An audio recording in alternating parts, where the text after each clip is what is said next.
ছেলে আমার আর বৌমার জন্য দুরকমের শাড়ি কিনেছে। আমারটার দাম বেশি, ডিজাইনটাও সুন্দর। বৌমা বলল, মা সাবধান, এই শাড়ি পরলে তোমার পিছনে কিন্তু ছেলেদের লাইন লেগে যাবে। বৌমার কথায় লজ্জা পেয়ে বললাম, তুই কি বড় হবি না? কি সব কথা বলে, মুখে আটকায়ও না। সে কি এমন বললাম? এত কিউট একটা মা আমার।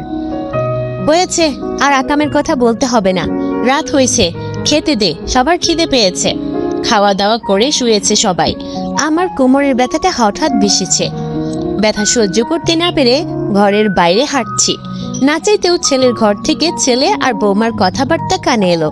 ছেলে বলছে, মায়ের শাড়িটা আমার খুব পছন্দ। প্রথমে ওটা পছন্দ হয়েছে। বৌমা বলছে, হ্যাঁ আমারও খুব পছন্দ হয়েছে। তোমার পছন্দ হয়েছে, মাকে বললা না কেন? পাগল নাকি, মাকে কেন বলবো? বললে তো আমায় দিয়ে দিত। তাও ঠিক, মা তো নতুন শাড়ি পরতেই চায় না, দেখবে ওটা আমাকেই দিয়ে দিবে। ছেলে বউয়ের এমন কথাবার্তায় ভালোবাসায় স্নেহে আমার চোখে জল চলে এলো। ব্যথা যেন নিমিষেই উধাও। মাসখানেক পর বৌমার কেমন যেন এক বোনের বিয়ে।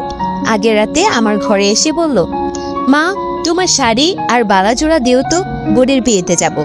বিয়েতে যাবি, ভালো শাড়ি পর। এমন শাড়ি পরে বিয়েতে যায় নাকি? ও তো কিছু জানি না। তোমার শাড়ি পরতে ভালো লাগে, আমার সময় নাই, তাড়াতাড়ি দেও তো। চাবি তো আছে তোর কাছে, নিজেই নিয়ে নে। বৌমা শাড়ি বের করে নিল, বালাজোড়ার সাথে কানের দোল, নাক টানাও নিল। দেখছি, তবু বললাম, কি নিলি বললিও না? মায়ের জিনিস মেয়ে নিচ্ছে, এখানে আবার বলা বলি কি আছে?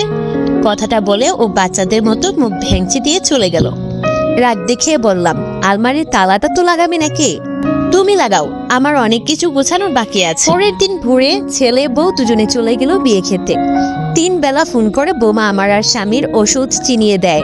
সকালে কোন রঙের, বিকালে রাতে কোন রঙের সিরাপ খেতে হবে সেটাও বলে দেয়। রাতে শুয়ে শুয়ে ভাবি, বৌমা খুঁজতে চেয়েছিলাম, মেয়ে পেয়ে গেছি, আলহামদুলিল্লাহ।